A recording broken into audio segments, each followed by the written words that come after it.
Monthly General Council meeting on the 30th of April 2025. So just to record who's present. And then apologies and leave of absence. So today we have a leave of absence for Councillor Joseph Burns for today's meeting. Can I have a mover and seconder, please? Moved, Councillor Donaldson, seconder, Councillor Newman. Thank you. Any other leaves of absence? Or nope. Very good. Thank you very much. We'll move now to our acknowledgement of country. I wish to acknowledge the traditional custodians of the land on which we work and live and recognise their continuing connection to land, water and community. We pay our respects to elders past and present. Moving on now to our opening prayer, and today I would like to welcome Reverend Greg Rankin from the Uniting Church. So thank you very much, Reverend. Thanks, Janice. All right. So just a few verses of scripture first, and then we'll get into the prayer. So here we go. So then James and John, the sons of Zebedee, came to Jesus, saying, "Teacher, we want you to do whatever we ask for us." "What do you want me to do for you?" he asked. They replied, "Let one of us sit at your right, and one of us sit at your left in glory." And then a little bit further down, when the other 10 disciples heard about this, they became indignant with James and John. Jesus called them together and said, "You know that those who are regarded as rulers of the Gentiles lord it over them, and their high officials exercise authority over them. Not so with you. Instead, whoever wants to become great among you must be your servant, and whoever wants to be first must be slave of all. For even the Son of Man did not come," that's Jesus, "did not come to be served, but to serve, and to give his life as a ransom for many." Over the past 2 weeks, we have celebrated Easter and Anzac Day. And both events highlight leadership as being willing to lay down one's life for the benefit of others. And I spoke briefly on this theme at the dawn service last week. But here in this Bible passage, we see 2 of Jesus' disciples wanting to use their closeness to Jesus to gain an advantage over the others, to have benefits and accolades above the other, not only other people, but the other 10 disciples. And so the other disciples become angry at this request of James and John, because these 2 have tried to sneakily trick Jesus into giving them higher positions and authority than them. They also want to be given those prime positions to sit at Jesus' left and right hand. But Jesus rebukes them all. God's way of leadership is not the natural way of human leadership, where those with power use authority to force those under them to serve them. Rather, to be a leader is to serve and lay down your life for the good of others. Jesus says, "For even he did not come to be served, but to serve and give his life as a ransom for many." And we recognize this high ideal of this form of greatness in the Anzacs, who are willing to lay down their lives for our good and our freedom. To be willing to use positions and authority to serve for the good of others is what true greatness and leadership looks like. Many have followed in this way as they have served our community, including the past councillors, the past mayors, CEOs, etc. And as you meet today, and for however long you hold a position here, may you take on these positions to serve and to give your work and effort for the good of the people of our community. Let's pray. Dear Heavenly Father, we remember at this time the sacrifice of Jesus, how he gave up his life to save humanity from all our selfishness, pride, and evil. We praise you for overcoming all the bad things that are contrary to your nature through Jesus, because with Jesus he submitted humbly to them. And in doing so, showed us what true greatness and leadership looks like. We thank you also for the Anzacs who fought and paid the ultimate price for our country and our values and freedom. May we be inspired to use the life that we live to bring about good for others. We pray for the councillors, the mayor, Janice, the CEO, and all the other people who serve here in this room. We pray that they may use their positions to serve humbly the Central Highlands region. We pray for wisdom, insight, compassion, and understanding to make decisions about issues which are being faced and ways to do things better. We thank you for all who work at council. Help them to do their job diligently and take pride in the work they do. We especially thank you for those in this room this morning. May you use them to bring about good for the residents and the land as well. And may you bless them in their lives and help them in everything that is going on in their lives as they turn their attention to helping the community. We pray these things in your name, Jesus. And let's say the Lord's Prayer if you wish. Our Father, who art in heaven, hallowed be thy name. Thy kingdom come, thy will be done on earth as it is in heaven. Give us today our daily bread, and forgive us our trespasses, as we forgive those who trespass against us. And lead us not into temptation, but deliver us from evil. For yours is the kingdom, the power, and the glory, forever and ever. Amen. Blessings on you all, and may this be a productive time for you.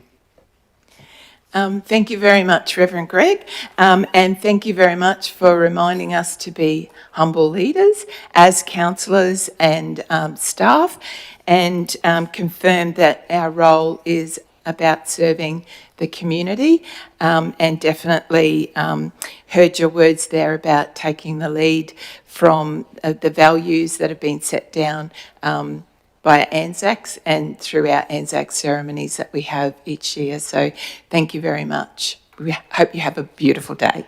Thank you. Thank you. Thank you.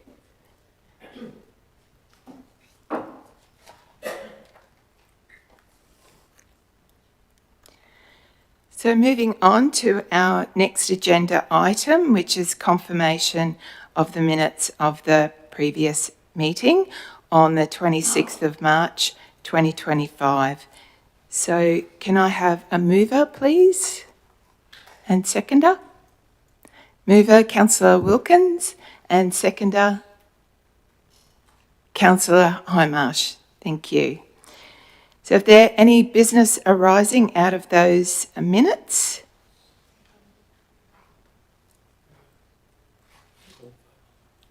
Oh, sorry, I forgot to say, all in favour? Thank you. So any business arriving out of the minutes? Those minutes? No? Thank you, councillors. Moving on to item number 7, review of the outstanding meeting actions. Everyone's had an opportunity to have a look at those, and if there's any comments or... Thank you very much. Moving along to deputations, so there are nil deputations, mayoral minute, nil, and calling now for any conflicts of interest for today. Councillor Cruz. Through the Mayor, I want to take a moment to inform the meeting that I, Councillor Rachel Cruz, formally declare a conflict of interest in relation to agenda item 12.2.4, the Community Grants Program. The conflict arises from my position on the Executive Committee of the Capella State School P&C Association with the grant application for deliberation contained within this agenda item. While I have no doubt that I can and do approach these discussions impartially, the legislation guiding us isn't just about our own confidence in our impartiality, it's about how a reasonable person perceives the situation and ensures there are no grounds for concerns, reasonable or otherwise, about undue influence. With that in mind, I will be removing myself from any discussions or deliberations surrounding this particular item. Given the competitive nature of the grants process, I strongly believe that any councillor with a conflict of interest should take the same approach. This ensures that decisions are made without even the perception of influence, either positive or negatively, over not only the conflicted projects, but all other projects. I will add guidance sought from the LGAQ Governance Department on the matter agreed with this approach being appropriate. Thank you. Good. Thank you very much, Councillor Cruz. Councillor Newman. I would like to also declare a conflict of interest with item 12.2.4. I am the sitting councillor on that committee. During that meeting, I declared a conflict of interest on 3 of the applications that went into the meeting. I have shared my views on that meeting with all other councillors, and I will be removing myself from the decision-making during that segment. Thank you. Items. Thank you very much, Councillor. Sorry, Madam Mayor. Sorry? Yep.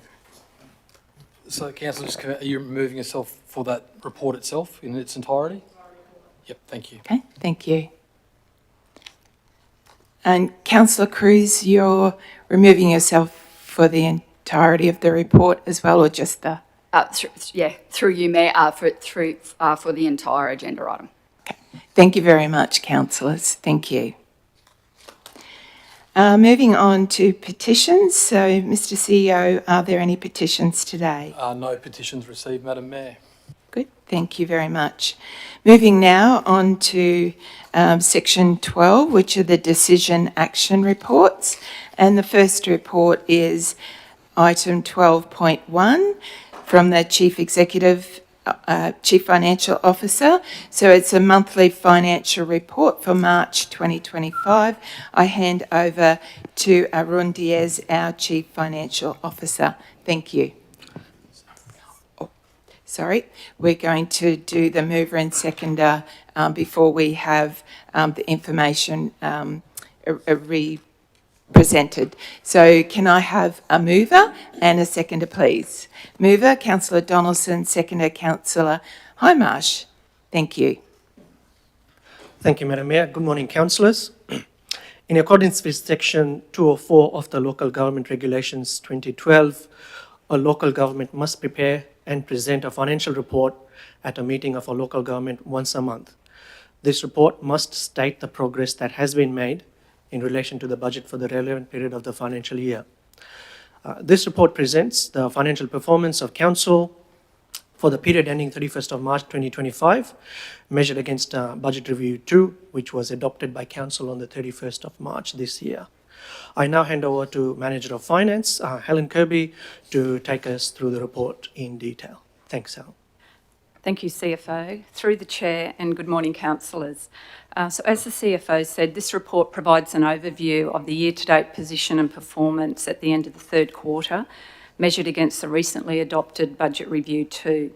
You will notice that there have been some minor refinements made to the report, where certain information provided in previous months is now has been condensed using tables and graphs.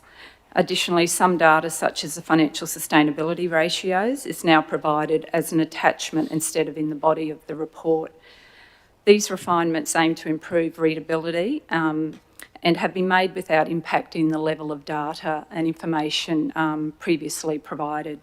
And over the next couple of months, we will continue to find opportunities to streamline the report, just to make sure that the financial data is being provided in a simple and concise way. I will now outline some of the key financial highlights at the end of March. The year-to-date operating result is $59.6 million, which is $8.7 million ahead of budget. Year-to-date operating revenue is ahead of budget by approximately $1 million. While at 75% of the way through the financial year, only 70.4% of the full year operating expenses budget has been utilised. There is a combined favourable variance of $6 million in employee costs and materials and services when compared to the year-to-date budget. Cash stands at just over $142 million and debt at approximately $49 million. The capital budget, including purchase orders raised, is just over 78% spent at the end of the third quarter, However, this percentage reduces to 50% when purchase orders are excluded. Council's business activities of airport, waste, water and sewerage have recorded operating surpluses at the end of March, and these year-to-date results exceed budget forecasts. Saleyards recorded a year-to-date operating deficit of 61,300, which is approximately 3,000 unfavourable to the budget forecast deficit of 58,138. Combined rates and water arrears are 16.3 million at the end of March, up 7.9 million from last month. This increase, which is mostly due to unpaid second half rates notices that were due on the 13th of March, also includes an amount of 4 million in relation to the timing of processing transfers in the system between debtors following the sale of properties. Sundry debtors, which are different to a rate account and represent tax invoices issued for other works or services provided to the community, are 3.3 million, of which only 876,000 is considered overdue at the end of March.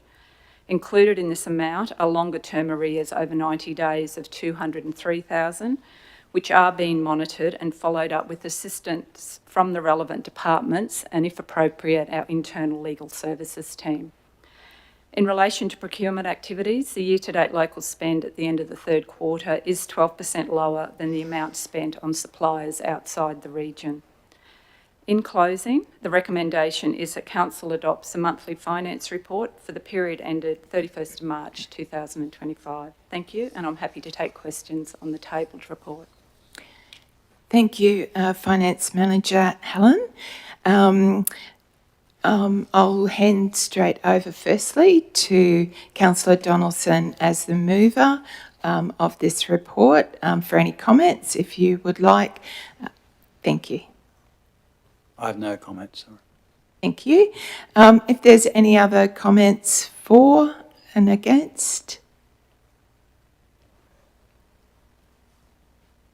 No, thank you very much. I think because there's no comments really, I think it's an opportunity now to say how grateful we are, and thank you all very, very much for the detail that's in these reports and the quality of these reports. So thank you very much. We're able to clearly see how we're tracking, and we thank all of the staff as well for their contributions into assisting the finance team to have those reports.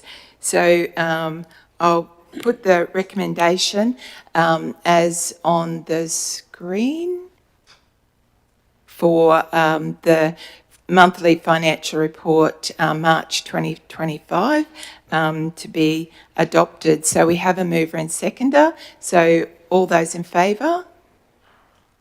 Thank you. Motion carried. Thank you.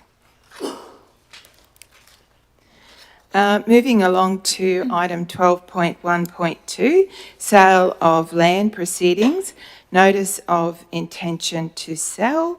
Again, that resolution is tabled on the screen. So if I could have a mover and a seconder, please.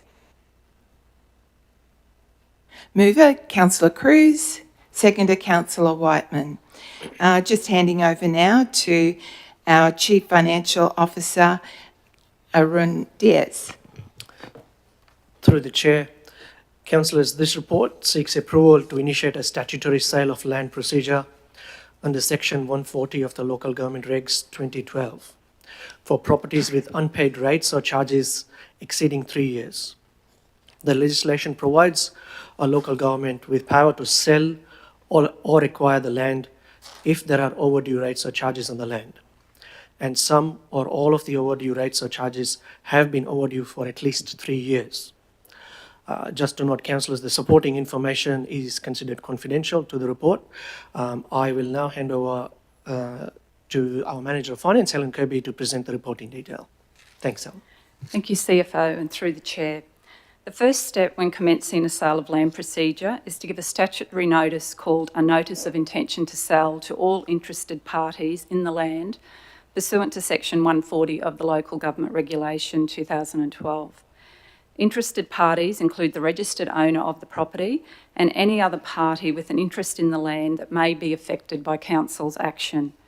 Interested parties include mortgagees or lenders if the property is mortgaged, the Queensland Revenue Office if there is an outstanding land tax charge, and the Australian Securities Investment Commission, ASIC, if the owner is a deregistered company. 64 properties have been identified for inclusion in the statutory procedure to recover combined arrears of $2.581 million. Before proposing the statutory option to sell the land by auction, the identified properties have been subject to the staged debt recovery action outlined in Council's rates and charges collection procedure. Also, pre-sale warning letters were issued to properties in October 2024. Council considers that the affected property owners have been given adequate opportunity to pay their overdue rates and charges either in full or by way of a repayment plan. Most of the identified properties are in Emerald, so there's 33 in Emerald, and Blackwater, where there's 18, with the remaining 13 spread across the region. Of the total properties, there are 8 that are vacant land. 3 of these blocks are situated in Emerald, 1 in Jeringa, and 2 each in Capella and Bohinia. Subject to Council resolving to commence the procedure, the first statutory notice will be issued to all interested parties within the second week of May, or as soon as practical after approval is obtained from Council at the meeting today. There are various options for property owners to avoid the sale of their property by auction once they receive the notice of intention to sell. Subject to approval by the CEO, land may be withdrawn from sale if the property owner negotiates a formal payment plan sufficient to secure the payment of the debt within 12 months in accordance with Council's hardship policy and rates and charges collection procedure. The proposed instalment amount will need to cover the arrears and also any new levies raised during the period of the arrangement. A mortgagee or lender may settle any overdue rates or charges associated with a mortgage property to safeguard their interest and mitigate the risk to their own debt. A property owner may also apply on compassionate grounds to the Australian Taxation Office and their superannuation fund for the early release of super.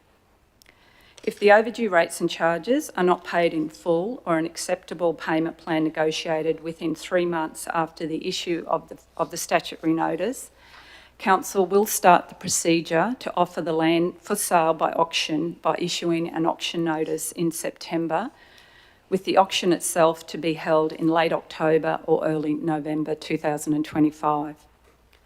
Councillors, in preparing this report for tabling today, you have been provided with a confidential attachment showing individual property details. Please note that any discussion of the property information contained in this attachment must be in a closed session of Council. A high-level summary of the identified properties by type and amount has been provided in the body of the report. In closing, a summary of the recommendation contained in the report is that Council makes a decision to sell the identified land by giving a notice of intention to sell to all interested parties in the land and delegates power to the CEO to effect the sale of land procedure in accordance with the Local Government Regulation 2012. Thank you. Thank you, Finance Manager Helen. Moving over to Councillor Cruz as a mover. If you have any comments, questions, thank you. Probably just a comment through the Mayor. The sale of land for unpaid rates is a challenging decision, but it is a necessary process to ensure fairness and equity within our community. When property owners fail to pay their rates, the financial burden is unfairly shifted to the rest of the rate-paying public. Our processes which may ultimately lead to the sale of the property. This approach balances compassion with those in financial difficulty with our responsibility to the rest of the community. It ensures that all ratepayers contribute their fair share to the services and infrastructure that we all rely on. So I am obviously moving in support of this process. Good, thank you very much. Any other comments for, against, questions? No. Just in concurring with Councillor Cruz as well. So obviously during the COVID time, council suspended any of the backlog of rates, which is why we're in this situation at the moment. So thank you. While it's also been a staged debt recovery process, I just wanted to also reiterate that council have provided all opportunities, especially offering our hardship policy rates and charges, collection procedures. So working as extensively as we can with communities, with community members to ensure that the rates are recuperated and people are supported with the option of payment plans, etc. So thank you all very much. So it's the motion or resolution has been moved and seconded. So all those in favour? Thank you. Motion carried. Thank you.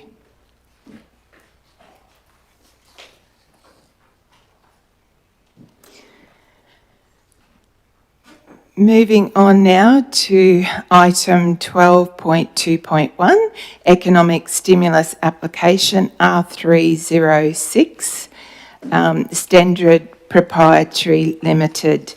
So the resolution is on the screen. So can I have a mover and seconder, please?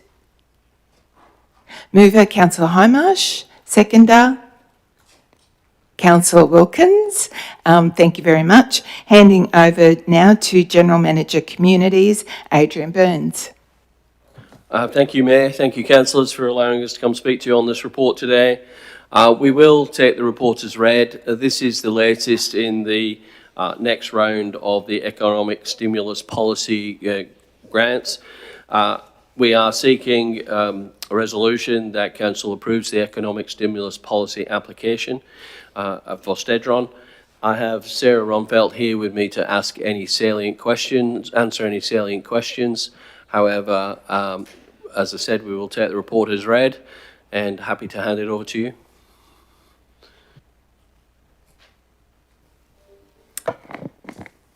Okay, councillors, if there are any questions. Councillor Hindmarsh, sorry. I was waiting for more to come on that report, but thank you, Councillor Hindmarsh.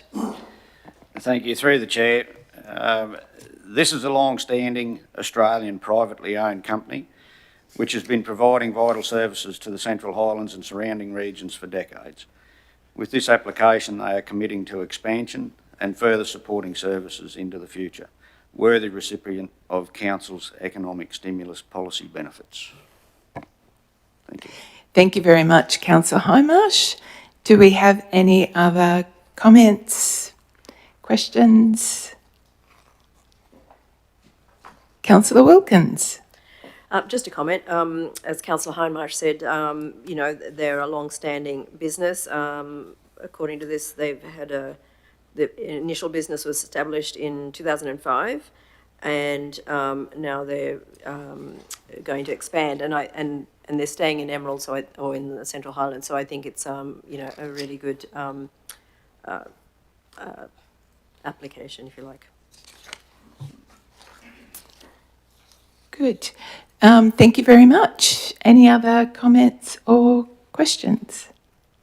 Thank you, councillors. So the resolution is as detailed on the screen. We have a mover and a seconder. Do we, those in favour? Thank you very much. Motion carried. Thank you. Moving on to item 12.2.1, Economic Stimulus Application, R401 for FIBA Proprietary Limited. And the resolution is on the screen. So do I have a mover and seconder, please? Councillor Wilkins, mover. Councillor Hindmarsh, seconder. Thank you very much. So handing back over to General Manager Communities, Adrian Burns. Thank you again, Mayor. Again, as with the previous one, this is the part of the next round of the economic stimulus policy grants, and this one was lodged on behalf of FUBAR for a material change of use for multiple dwellings. We will take the reports as read, but we are seeking resolution that Council approves the economic stimulus policy application associated with this particular development application, comprising of a rebate of assessment fees and infrastructure charges. Again, I have Sarah Rumpelt here for salient questions, if our councillors have any they would like to ask. Thank you. Good, thank you very much. Handing over now to Councillor Wilkins. Thank you. So just have a couple of questions, if I may. Look, I certainly recognise that there is a need for, housing in the region, well, let alone, Australia-wide as well. And I just have a couple of questions. So with the company itself, FUBAR, is that Duke Housing or is Duke, so is FUBAR Duke Housing? Sorry. So the style of housing that has been approved is a Duke house. It's called the Earl. So they're 2-bedroom units. So, but it's not, so FUBAR aren't Duke Housing? No, they're not. So, so it's in the style of the Duke Housing. So, are they going to be identical to what's the show house or whatever in Church Lane? Are they going to be identical, or that's just yes? I think the one in Church Lane was the Earl. Sorry, was the 2-bedroom unit. It's called the Earl. Okay, so I was there this morning and just having a quick look around, and at the back of it, it's clear that it's they are container homes. So is that what these are going to be? Are they going to be container homes? Sorry, I don't know if I can ask a question. Sorry. Yes, sorry. I'll take that back because I know. Thank you, what Councillor we have to- Wilkins. We're here to discuss the Correct, I economic stimulus package. So I understand thank you. that. Sorry, I apologise for that question. I'll take that back. Just my, the reason I wanted to know is that whether that's the style of home going in there, because if it is, then it doesn't really match what's on the rest of the street, and I just personally think it's a personal opinion that if it doesn't really match, what's sort of down the street there, then it's just it's not anyway. Thank you, Councillor Wilkins. Councillor Cypher. Thank you. I will just reinforce that this is about a stimulus package. It is not about a development application, and there is no, along that street, it is my belief that there is no requirement for a standard of housing. Thank you. And I think we're getting into the conditions of the approval of the building, which is not what we're here to talk about today. So thank you. Councillor Cruz. Through the Mayor, I note that there was a previous development application many years ago with regards this particular property with the same applicant. So I guess I'm in support of this, because if it means that it actually comes to fruition, it means that we have additional housing in our region that may very well house nurses or any allied staff that we desperately need in our region. So fully supportive of this if it helps them get it off the ground. Thank you very much. Again, this is about the economic stimulus package for this particular business. So, and I think having the economic stimulus package or program and policy that we have is about, supporting business growth. So it's a great opportunity to allow our businesses to be established and create employment, as well as fill some of those gaps in this particular case with accommodation. So if there's any other comments or questions, we have a mover and seconder. So all those in favour? Sorry, do I get to comment again or not? Yeah, oh, sorry, Councillor Sorry, I'm Wilkins. not Sorry. Yes, you do as a mover. Thank you. Thank you. Sorry. So just in closing, I just want to say that the councillors didn't have any input into the initial development application, and so now we are having to make the decision to support this or not. That's all I'm saying. Thank you. Thank you. Thank you, Councillor Wilkins. Any other comments, questions? Okay, thank you very much. We have a mover and a seconder. So all those in favour?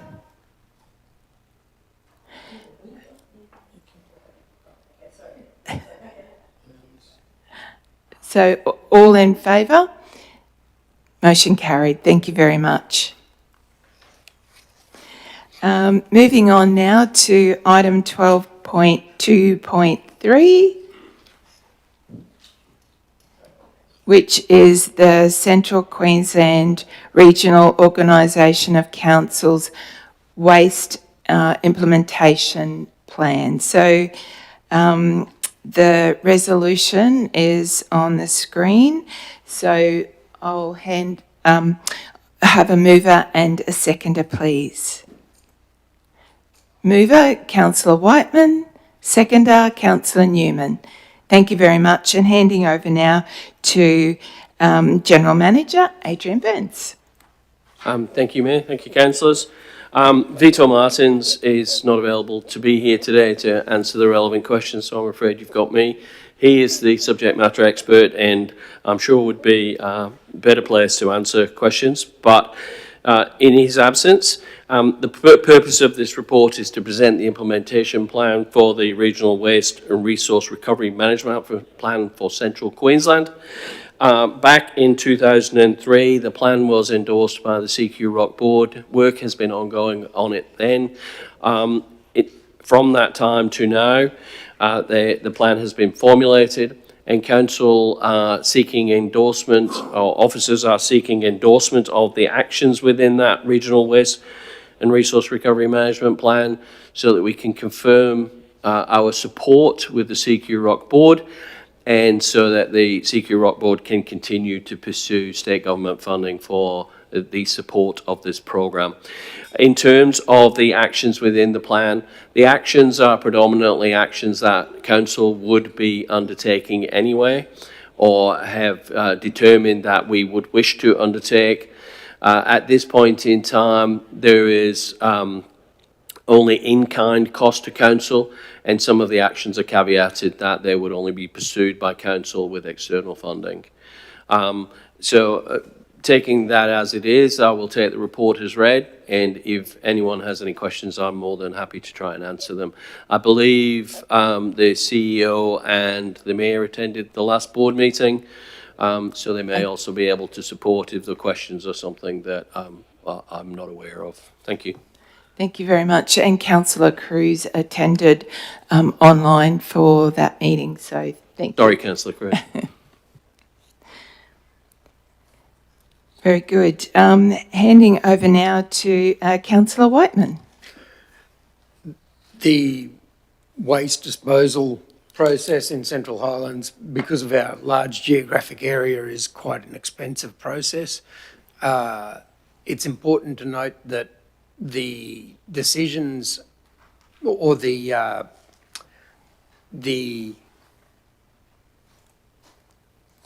waste management and resource recovery strategy is a state government piece of legislation that we are bound to comply with. I think it's very important that we get in front of being told how we're going to comply with it. I think it's important that it's our plan that works for us and try and keep costs to a bare minimum. Good. Thank you very much. Councillor Newman. Through the chair, I concur with Councillor Whiteman. As we all know, we have a huge region and we have legislation to abide by. I think working together with the CHRC allows for the most comprehensive approach to waste management for the region, and I'm fully in support of endorsing this. Good. Thank you very much. Any other comments, questions? Thank you very much. And well put, Councillor Whiteman and Councillor Newman, because I think there's 5 councils within the CHRC. It means that when we have opportunities to be able to discuss issues that are across each of our council areas and to be able to work at that collective level. And also, we often don't always have economies of scale, within our own smaller council to get some of these initiatives. So through working through an organisation like CHRC to address really important issues like waste recovery or resource recovery is really important. So thank you very much. So So I'll put the resolution is that the Central Highlands Regional Council, 1, endorses the proposed actions to be undertaken by Council under the Regional Waste and Resource Recovery Management Plan, Central Queensland Implementation Plan in alignment with the regional governance framework established by Central Queensland Regional Organisation of Councils, and 2, that the endorsed actions are implemented subject to available funding. So we have a mover and seconder. So all those in favour? Thank you. Motion carried. Thank you.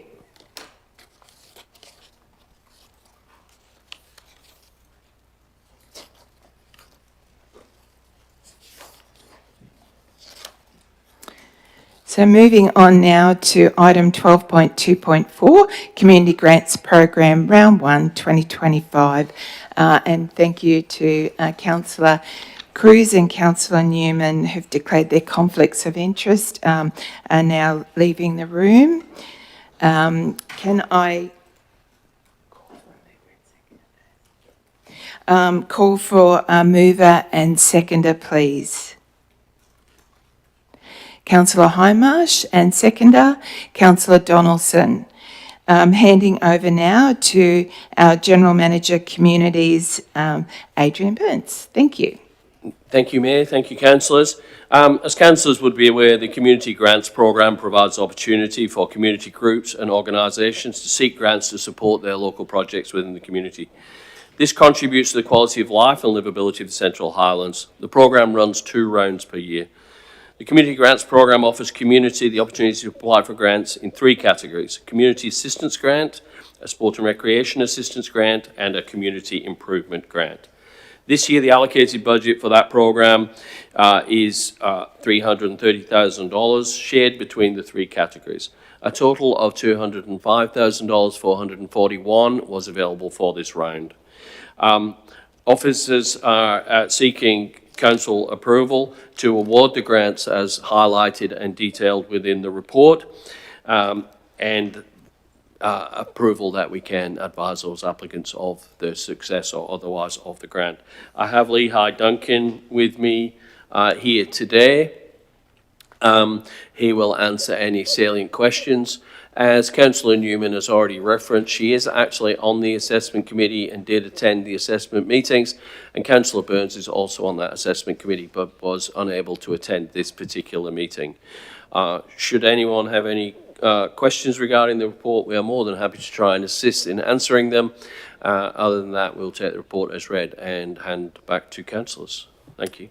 Good. Thank you very much. So I'm handing over to Councillor Hindmarsh. Thank you, and through the chair, The community grants program is a very important piece of what council does on a year-on-year basis to support organisations within the community. I thank the officers and the assisting councillors for their work. There's a lot of work and a lot of it's tough decisions in a lot of cases. I would assume. My only question is, any of the organisations that are deemed ineligible through this process, what feedback or coaching from staff do they receive for any future applications? Through the Chair, thank you, Councillor Hindmarsh.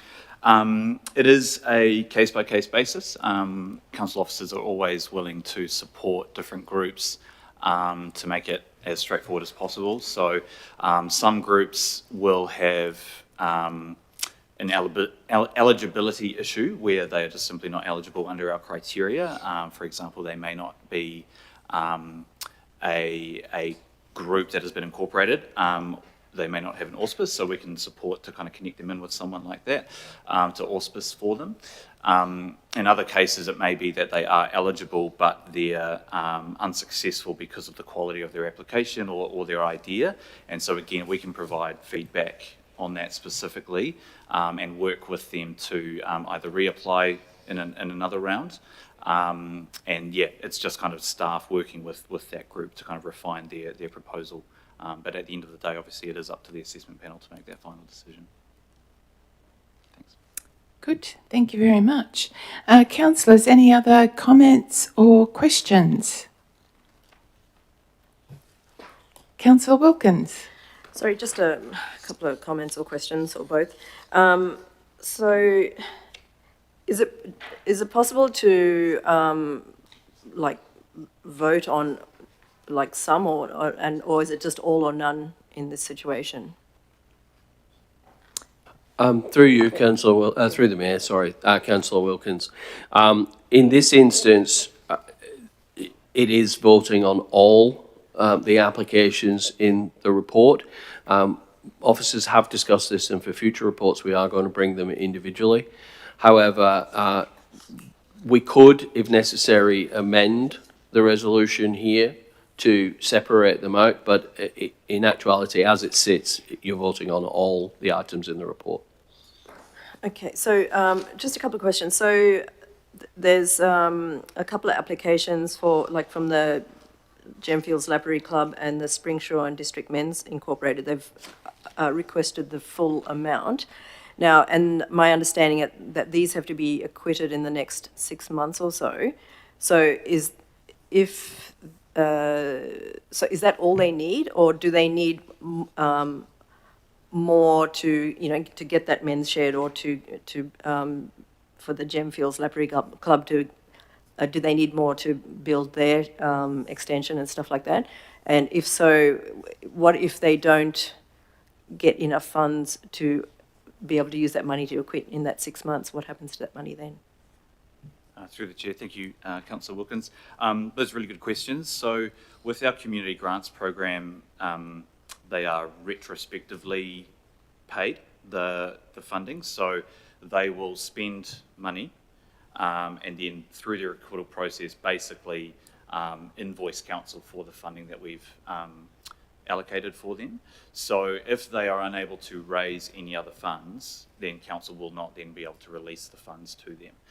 In the case of the Springshore Men's Shed, there are discussions in the background with other potential funders to support them, and I understand that those are going really positively. But it's a case of cart before the horse, needing funding from this group in order to kind of apply for funding from the others. So those discussions are happening in the background. In terms of the other application, again, my understanding is that they are close to receiving all the funding that they need for their program. But again, our council's funding is released after the fact. So in the case of the men's shed, they would need to purchase the building and then show us that they have spent that $20,000. Okay. Is it possible, I don't know if it is, but like in future reports like this, that we have a little bit more detail you know, like, say in that $20,000 that they want, like, you know, 10,000 is for the shed and 5 is for plumbing, electricity and stuff like that? Because to me, it's like, you know, it appears they're going for as much as they can get, and without necessarily showing, well, I can't see in this report that they've, you know, fundraised and they've got this amount of money and this is really what they need to get over the, you know, the line sort of thing. Is that possible, or is that a reasonable request? I don't know. Through the chair, thanks, Councillor Wilkins. I think that is sort of a broader discussion between the role of the assessment panel and the role of the council making the final decision. The assessment panel, of course, is provided with all of that level of detail to then provide that recommendation. Absolutely, I'm happy to kind of have a discussion internally around how much detail we then provide to council as well to inform your final decisions. Well, that's sort of my point, is because if I'm to make an informed decision, you know, all I've got is that it's, you know, community improvement to make the new extension shed operational.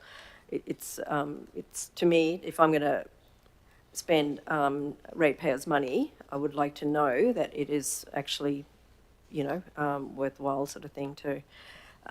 And sorry, just one more question, and it's to do with the Capella State School P&C Association. Again, the project title does not indicate what the project is. And I know we've received a number of emails, but for the public, they have not received any of that correspondence. So can you explain what that project is, please? Sure, through the chair. Absolutely. So the Capella State School has requested funding for a bike repair station, and essentially that will be on school grounds but open and available to the public for children both at the school and the wider community, basically to prepare their bicycles. So through the assessment panel, there was a lot of discussion about this project specifically, and at the end of the day we decided, you know, that this did meet the eligibility criteria. As I say, the bike station would be available to the entire public, the local community to use. Sorry, so if it's on, sorry, excuse me, if it's on the state grounds though, how does the community access it? Yep, great question, thank you. So as part of the application, it was clarified by the principal that the school fence will be removed and placed around the bike station. So the station will effectively face the street, face the community, and be fenced off to the school. So while it is on school grounds, it is still open and available to the community 24/7. And hopefully this is the final question, sorry. So is the school okay to have non-parent adults on that part of the ground during school hours? I feel that's a bit scary.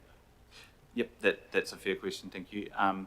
Yes, we've received, or the applicant received, a letter of support from the principal that they were in support of having the bike station on school grounds. They did not specifically reference that. However, the school fence repositioning will kind of act as that boundary of the school effectively. Sure, I get that, but you've got young kids who are using that bike repair station, and then you've got older adults who are getting onto the school grounds essentially and using it at the same time as young kids. From a public point of view, that just coming back to the relevance here for the grants. Thank you, Councillor. And I just would like to have a couple of points of clarification, if that's all right. You did say that it was the Capella School, it's the Capella P&C that the application was made for, because these grants don't go to government. The other thing is just to be very careful around using the word retrospective, because it clearly says in the guidelines not for retrospective projects that have been done, but your context for retrospective was once the grant had been approved, the work that's done then paid for after it's been completed. So if you don't mind. So Councillor Cypher. Thank you. Just an overall comment on the grant assessment process. That is done through an advisory committee, and we have many advisory committees across our council. We must have trust that that group is thorough in doing their job. We have a right to ask questions about certain applications, and our policies indicate that those questions should be submitted in writing. I just think we need to keep a little bit at a higher level, and actually if we have concerns, then it is the policy we should be looking at and not drilling down into the low level of what's actually in this, because this has already been through a very thorough process where the public also sit on that. So questioning the ins and outs of these applications can be seen to be offensive to the committee that has spent a full day and plus in this assessment process. So I think as councillors we need to, if we have concerns, then it should be at a policy level, not so much digging down into the weeds. Thank you. Thank you very much, Councillor. I think this is also an opportunity to ask some questions for final clarification. And just another clarification, it's a community grant assessment panel that we have, not an advisory committee. We have them for different different purposes. Councillor Donaldson.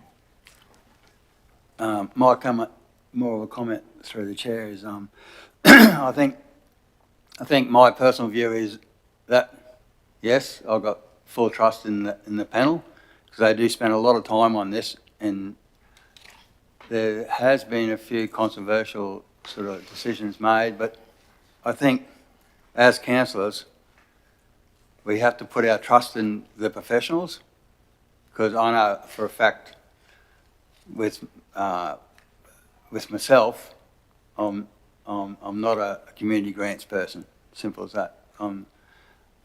So I think as councillors, we have to rely on the professionals to do their job and to assess it, because no doubt it must take up a lot of time and effort to come to decisions. And there is obviously there's guidelines which they have to follow. Yes, thank you. Thank you.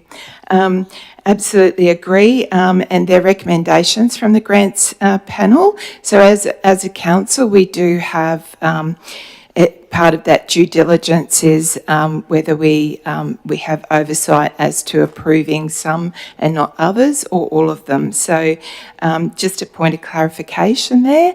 As well, thank you very much, Councillor Donaldson. Any other comments? Good. I just wanted to say how pleased I was that we were oversubscribed and that we did have, unfortunately for those groups, that unfortunately we had a couple that missed out on this round, and I thoroughly encourage them to put in for the next round as well.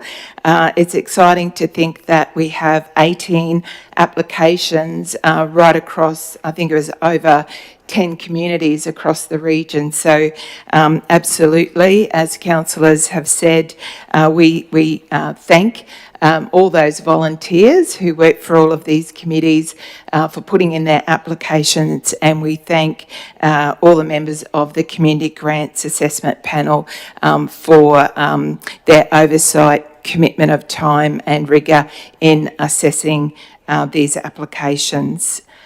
So if we don't have any other comments, Councillor Hindmarsh to close. Through the chair, no further comments. Thank you. Thank you, Councillor Hindmarsh.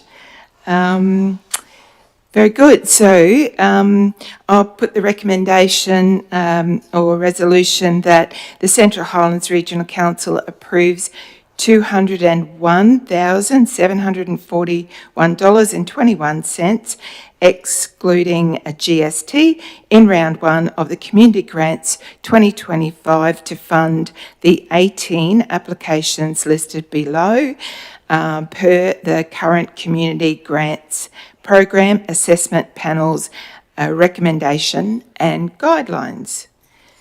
All those in favour? Motion carried. Thank you very much. So I invite someone to ask Councillor Cruz and Councillor Newman to come back in. And thank you very much to the officers too.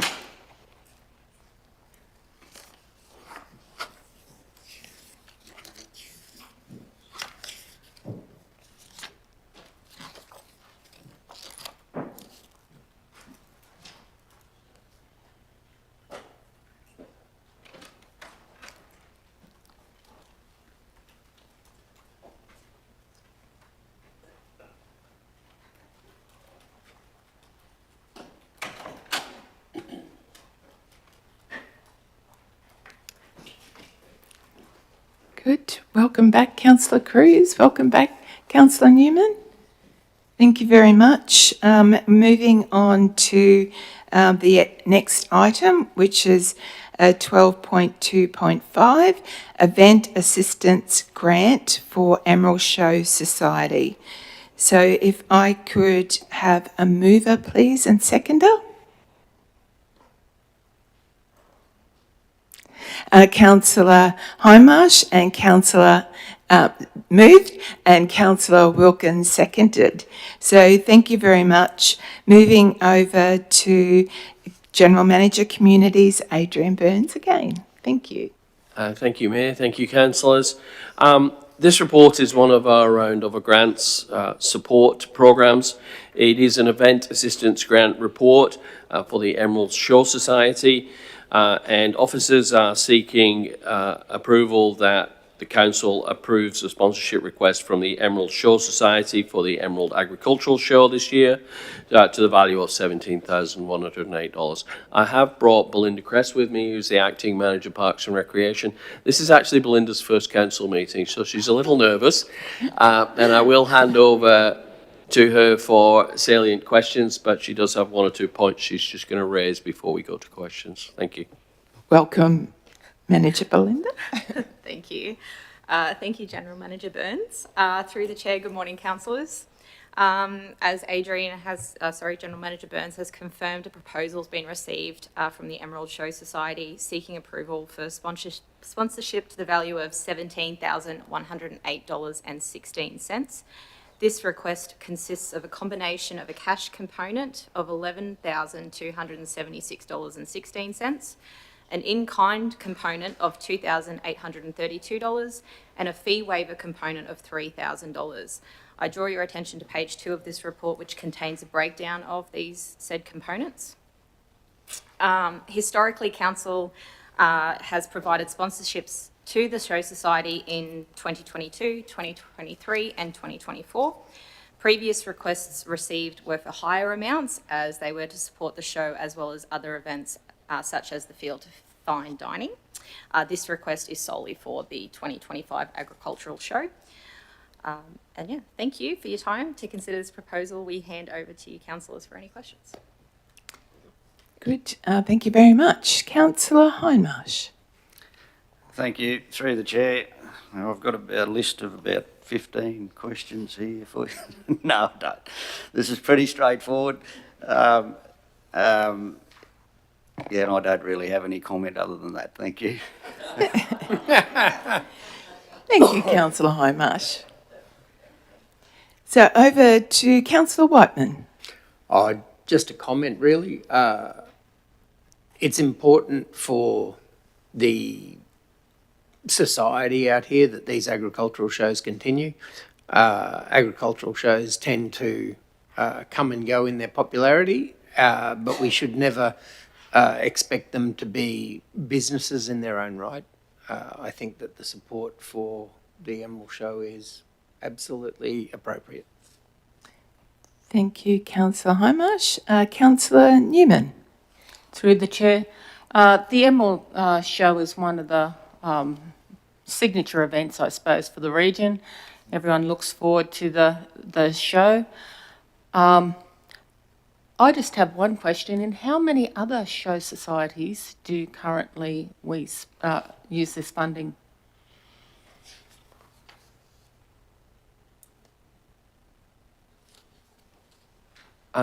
Through you, Madam Mayor, I may have to take that on notice. I don't have that information to hand. It's probably not as many as we would like.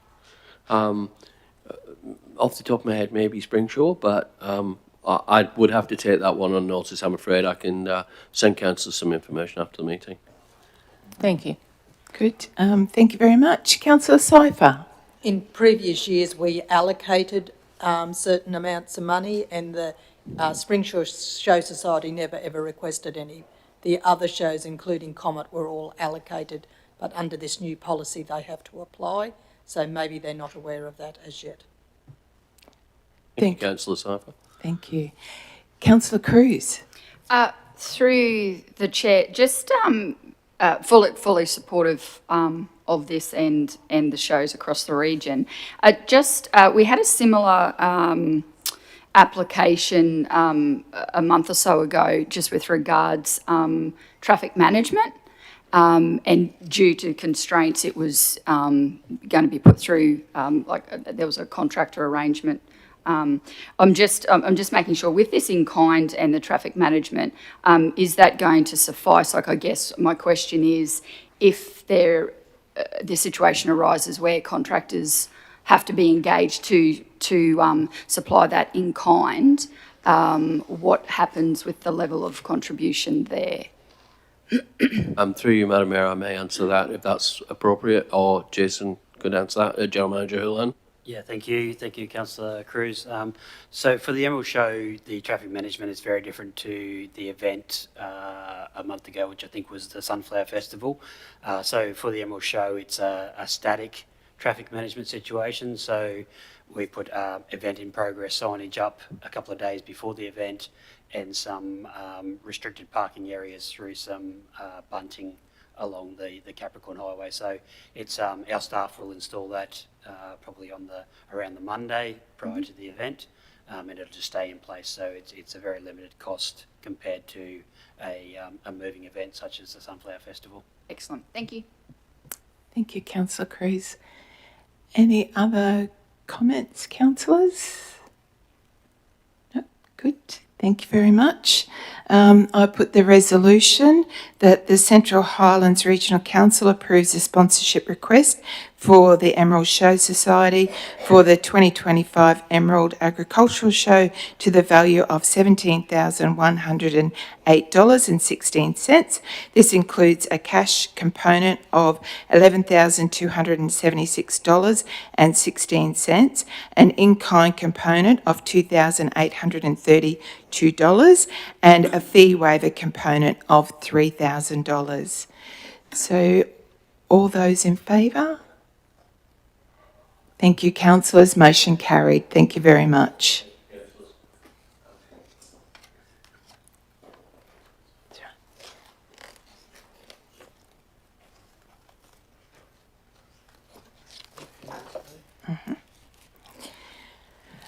Moving on. Moving on to item 12.3.1, endorsement of community grants and donations policy, and handing over now to our CEO, Aaron Johansson. Thank you, Madam Mayor. So as members are aware, I sent some correspondence on the 24th of April in relation to this report to defer it back to a workshop environment to work through some issues that have been raised. So to formalise that, I'm moving a procedural motion that this particular report be removed from the agenda in accordance with the Standing Orders 33.2. Thank you very much, Mr. CEO. You've moved that. I believe you don't need a seconder, so we'll put that to the vote. Those councillors for? Okay. Procedural motion, so we don't require a vote, so thank you very much.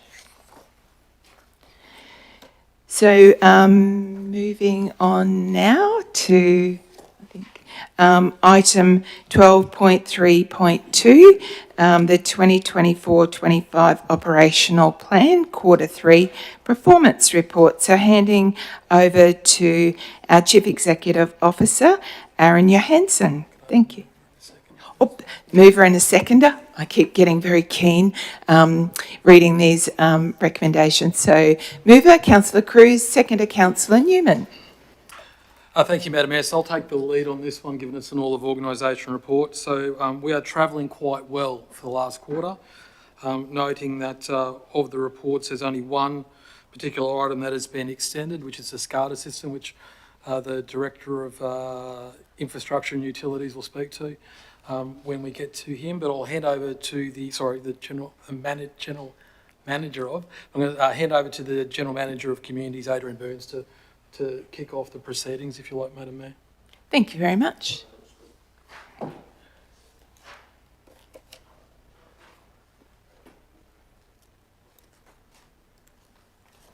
I can just apologise, councillors. I'm still just reorganising and getting my screen back up from moving from the top table there. I possibly could have stayed at the top table. In essence, our projects are quite on track.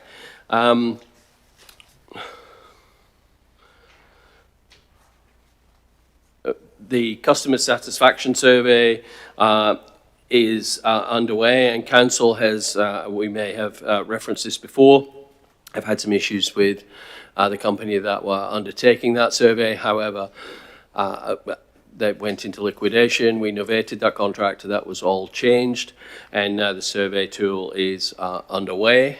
At this time, we reported that the survey tool was being reviewed for preparation, but it is now underway.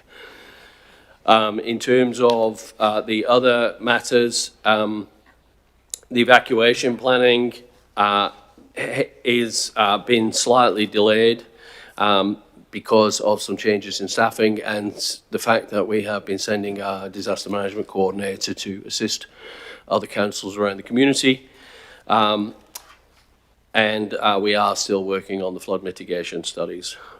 That track follows through to the flood data management report.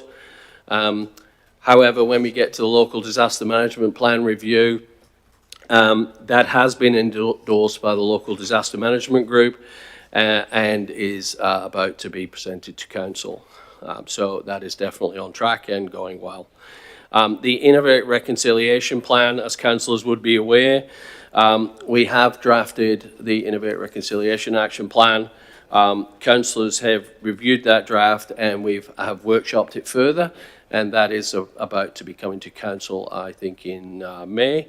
But at the time of this report, it was reported that it was up for endorsement in this quarter, in the final quarter of the year, and that is still the case. But it has already been recognised by Reconciliation Australia as an acceptable plan, should council choose to resolve it. In terms of the priority development area revocation, that project is also well on track.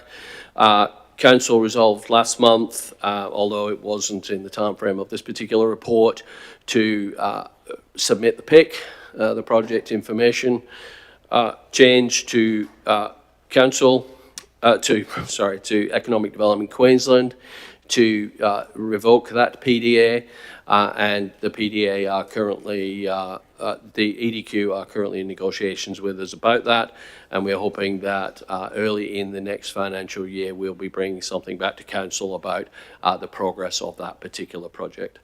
And I think that is me, and I will hand over to the General Manager for Infrastructure and Utilities, or to you, Corporate Services. Thank you, GM Burns. Good morning, councillors. Through the chair, this quarter, the strategic improvement and key deliverables for the commercial and corporate services team has continued to be a focus for the governance, ICT, airport and sale yard sections in amongst their day-to-day operations. I'd like to take this opportunity to highlight the work of our customer service team, who are based throughout the region in Jeringa, Blackwater, Rolleston, Springshaw, Emerald, Capella and Thierry. On page 232 of the agenda, you will see that we have had a busy quarter with 6,228 external calls to the team, with 67% resolved on the first point of contact, and a total of 25,560 requests and inquiries actioned or responded to in some way by the team. Additionally, in this quarter, the team, in partnership with other sections of council and our community, has supported the local Australia Day Awards and the Anzac Day events, along with coordinating Council's 2025 community consultation schedule across the region. It is a pleasure to be able to acknowledge the great work of our passionate and dedicated customer service team, and I now hand over to the Chief Financial Officer, Arun Diaz. Thank you, General Manager Knudsen. Councillors, we have one project which is on page 217 of the agenda, the rating strategy. Over the past months, management have conducted a series of rating review workshops with councillors. These workshops, for the most part, are now complete. Feedback from these workshops is being used to undertake the rates modelling, which will eventually form part of the annual budget adoption process. The project as a whole now is close to completion and will be complete in Q4 of the financial year when Council adopts the 25-26 budget in June. I will now hand over to General Manager of Infrastructure and Utilities. Thank you. Thank you, CFO, and good morning again, councillors. Through the chair. So Q3 saw the ongoing progress of some significant projects in the Infrastructure and Utilities Department. In the water and wastewater section, a little over 1.5 million kilolitres of treated water was supplied to our communities across the region, and 575,000 kilolitres of wastewater was treated, with approximately 474,000 kilolitres, or 82% of that being reused and recycled for community use. Upgrades to the Jingo and Dringa water treatment plants were practically completed and handed back over to Council for normal operations, with ongoing testing to occur during our defects liability period of that contract. The emergency construction of a new bore at Anarchy was completed successfully, and working with Queensland Health and other government agencies, we were able to complete all mandatory testing and switch back over to the new bore with minimal impact to the community. This project and the carting of the water over the 3 months during the investigation and construction was initially not budgeted, but the additional costs have been included in subsequent budget reviews. Ongoing progress on the delivery of the SCADA master plan, which has been delayed due to resourcing constraints, and delivery of this multi-year project will continue across into next year, with the projects being prioritised based on risk. Favourable rain towards the end of the quarter also see us fill a number of off-stream storage dams in Rolleston and Capella of significance, with the Capella Dam going from approximately 17% to full, ensuring ongoing water security across the region.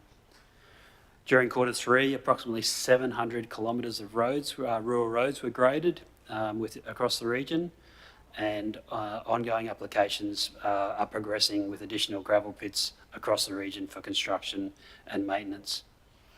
The construction of an additional water point commenced for long-term access to water for road maintenance and construction, with a dam on the Riverside property at the intersection of Springshaw Tambo and Echo Hills commencing, and has subsequently been completed in the last couple of weeks. I'll hand back over to the CEO to complete the report. Thank you, General Manager. I'll also be remiss of me not to say a special thank you to our Manager of Governance, Millicent Bradley Woods, for her ongoing dedication to helping the executive team in bringing this report together with our managers. And with that, Madam Mayor, I'll hand back to you for any questions or comments from elected members. Put my microphone back on. Thank you very much, Mr. CEO and our General Managers, and handing over to Councillor Cruz. Through the Mayor, I guess this report condenses the mammoth amount of work that is undertaken by the staff on behalf of the entire region and community. So it's a few pages, and it takes a lot to just get to those few pages, but it takes a lot of our of the staff to what they're doing every day, day in, day out for the community. So really appreciate that. And I guess I probably also wanted to highlight the revocation of the Blackwater PDA, just as one highlight there, to recognise not only the staff's input but also the input in the department that's in the remit of the Deputy Premier, and just the importance that he's obviously put on that, because I just sort of took note that the target was at 30% for this quarter, where actually we're at 60%.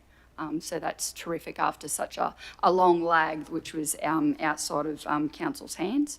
And just an aside, I appreciate the photos that are put in of our region and the facilities and the people.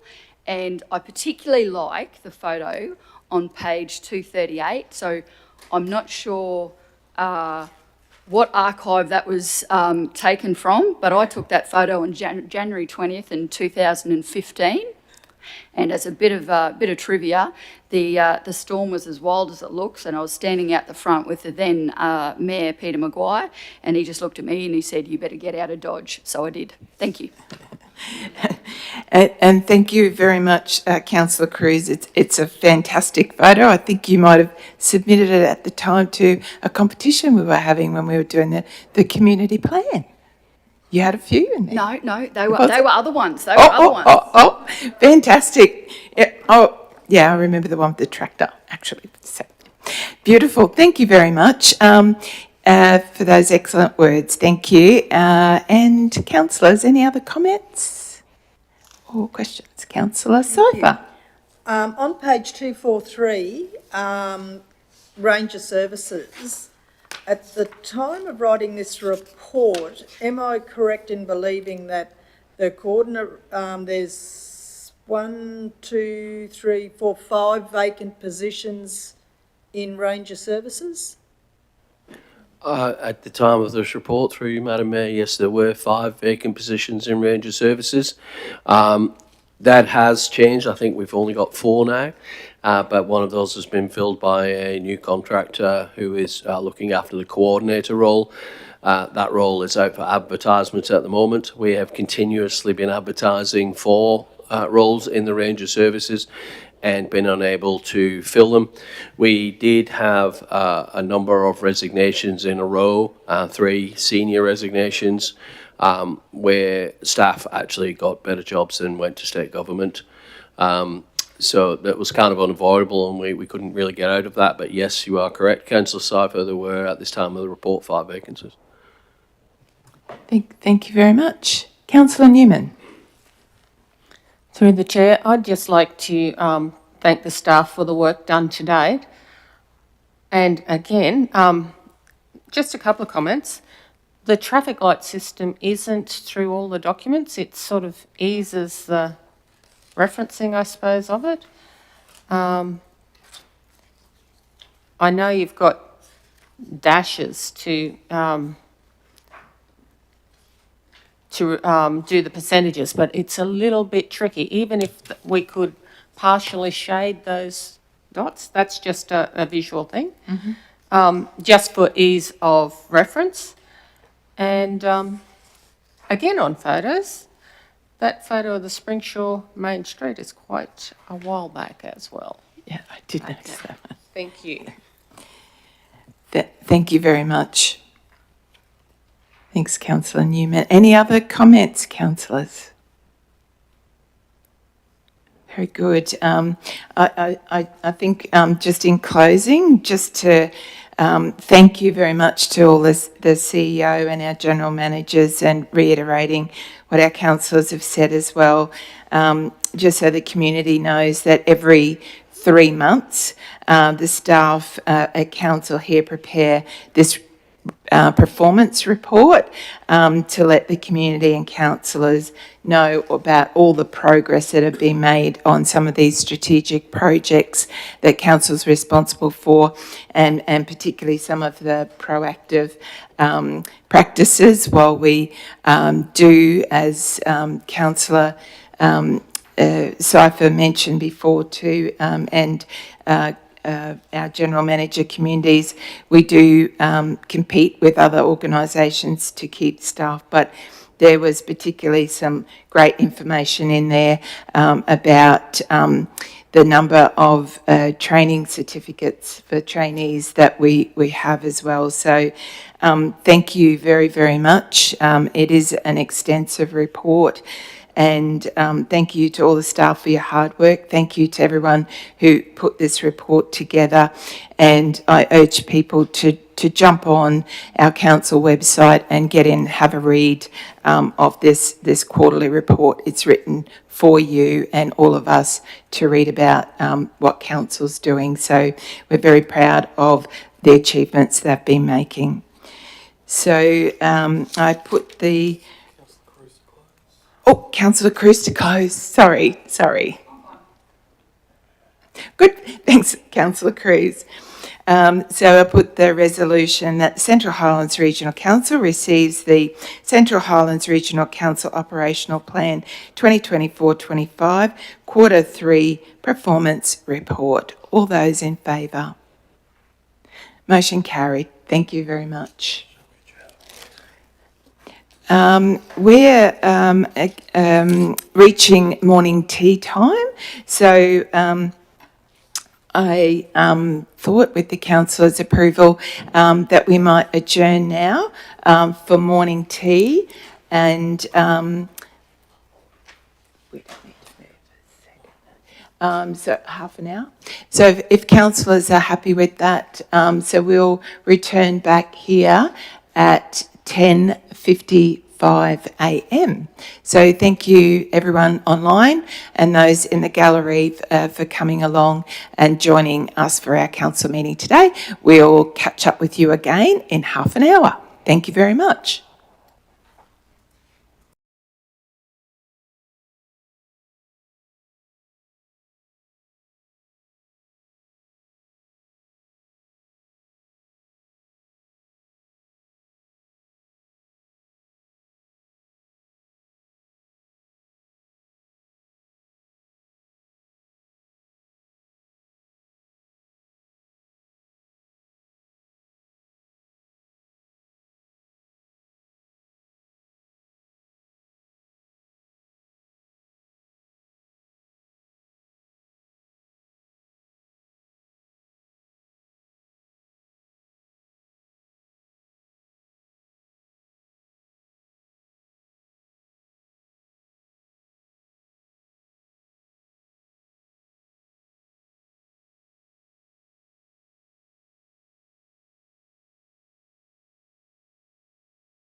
Okay, thank you very much, councillors, and welcome back our streamers to our council meeting. And moving on to agenda section 12.6, the Chief Executive Officer.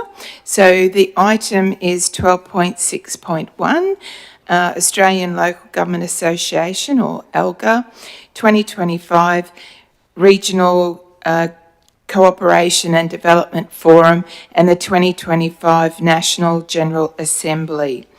So if I could have a mover and seconder, please, for this item. Mover, Councillor Newman, and seconder, Councillor Hindmarsh. Thank you very much. Handing over to Chief Executive Officer Aaron Johansson. Thank you. Thank you, Madam Mayor. So this report is in relation to Council's attendance at the Australian Local Government Association General Assembly, which occurs every year in Canberra. The particular ALGA meeting is basically there for the 537 local governments across Australia to meet and discuss policy. And it also incorporates a regional cooperative and development forum, which is on the first day, which actually gives a good overview of what's happening in the regions and how it impacts and may likely impact our particular local government area. The recommendation before you is that we attend the Australian Local Government Association Regional Cooperative and Development Forum on the 24th of June and the 2025 National General Assembly being held in Canberra from the 25th to the 27th of June, at the moment by Mayor Moriarty, by Deputy Mayor Councillor Cruz, other councillors to be identified now if other councillors wish to attend, and myself as Chief Executive Officer. Madam Mayor. Thank you very much, Mr. CEO. And I guess I can only recommend that this conference is excellent, and the National Assembly. I think last year we had Councillor Cruz, myself, Councillor Donaldson and Councillor Newman attend last year, and I think it was it is a valuable conference to be attending each year. So I'll hand over to any of our councillors for any comments, and I think the invitation there is if there's any other councillors that might like to attend with us this year. Did I get a mover? Yes, No. so you got Councillor Newman as your mover, Madam Mayor. Councillor Newman. Through the chair, I would just like to encourage particularly new councillors to attend to learn exactly what happens in our national capital when we attend a national conference such as this. I found it invaluable as a learning experience last year, and I would like to encourage some other councillors to attend this year. Thank you. Thank you very much, Councillor Newman. Councillor Hindmarsh. Through the Chair, just for everyone's information, I would dearly love to attend, but I am unable due to other engagements for those days. Thank you. Thank you. Any other comments from the councillors or anyone else that would like to attend? Councillor Cruz. Through the chair, I guess it's probably not a comment for councillors, but probably more the broader community, is that it's not just about the learnings on a personal level from the conference. It's about what we can bring back for the community, and it's also the importance of ensuring that we are representing the region when it comes to the motions at the end of the conference, because obviously with over 500 local governments, there are nuances between each and between each state. And so what is important to our region and what we feel is best may not be represented in a particular motion, and so you can vote accordingly. The other benefit of councillors going down there is the benefit of advocacy. So when you're in the in the nation's capital, you make sure you've got bang for your buck, and that we've got all our I's dotted and T's crossed when it comes to advocacy and taking all those opportunities when we're down there. Thank you. Fabulous. Thank you very much. Absolutely. Thank you, Councillor Cruz, for adding that depth of knowledge for everybody. And Councillor Wilkins. Yes, so thank you for that. Yes, I would like to attend. Does the decision have to be made like right now, though? Yes. Okay. Yes. Yes, so we can endorse. Okay. Yeah, it's probably a matter of those that might want to go to have you endorse now. If it works out that there's an issue going forward, you can withdraw, but as long as you're endorsed, I believe that's the situation. Yes, Madam Sure. Mayor, so just confirming, yes, that's correct. So if you endorse today but you are unable to make it, that's okay. But today's the day for endorsement. Noting through the budget process, we've allowed for additional 2 attendees in addition to the Mayor, the Deputy Mayor and myself, Okay, thank you. which is customary for this organisation. Yep. Thank you. Thank you, Councillor Wilkins. Councillor Whiteman. I would be available to attend, I think. I would be available to be endorsed today with the option of checking my calendar, who is not here with me at the moment. Very good. Thank you, Councillor Whiteman.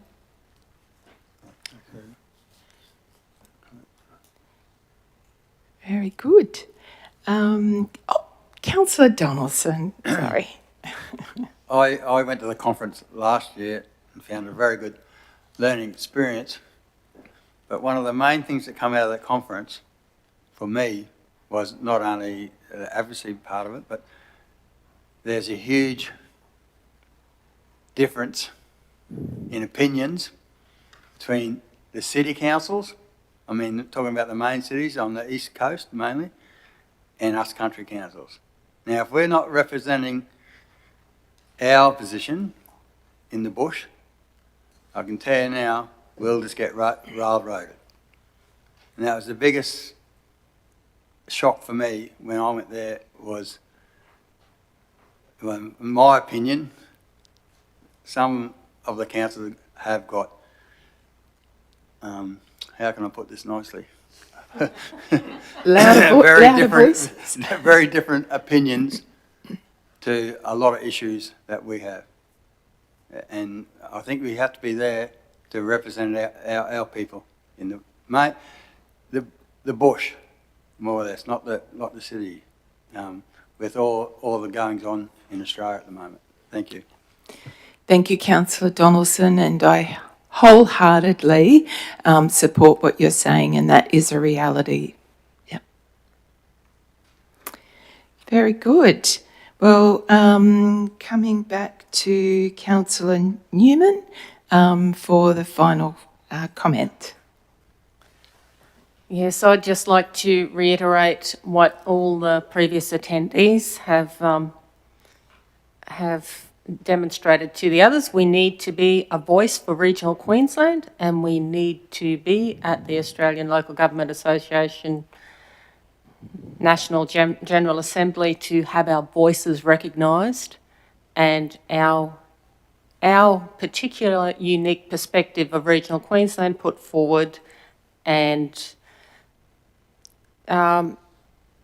just the general feeling of Queensland and the bush councils as opposed to the city councils. Thank you. Beautiful. Thank you very much. Thank you. So if there's no other comments, we'll put The motion or resolution that the Central Highlands Regional Council be represented at the Australian Local Government Association 2025 Regional Cooperation and Development Forum on the 24th of June 2025 and the 2025 National General Assembly being held in Canberra from the 25th to the 27th of June 2025 by its Mayor, Councillor Janice Moriarty, Deputy Mayor Councillor Rachel Cruz, and Councillors Wilkins and Whiteman, along with Chief Executive Officer Aaron Johansson. So all in favour? Motion carried. Thank you very much, councillors. Moving on to item 12.6.2, amended General Council meeting locations and date. Can I have a mover, please? Councillor Donaldson, and seconder? Councillor Wilkins, thank you very much. And handing over now to our Chief Executive Officer, Aaron Johansson.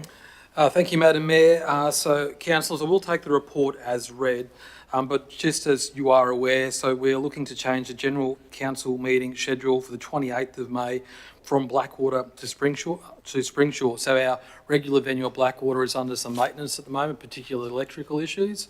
So what we're planning on doing is swapping that meeting location from Blackwater to Springsure. And then the meeting scheduled on the 29th of October, which was going to be in Springsure, move that to Blackwater on that particular date. The third part of the motion is to amend the date of the General Council meeting on the from the 25th of June 2025 to the 18th of June 2025, commencing at 9 a.m. That is in relation to a clash with the Australian Local Government National Assembly. And finally, we conduct our special council meeting on the 18th of June, commencing at 2:30 p.m. to adopt our 2025-2026 budget. And I'm happy to take any questions that members may have. Councillor Cruz.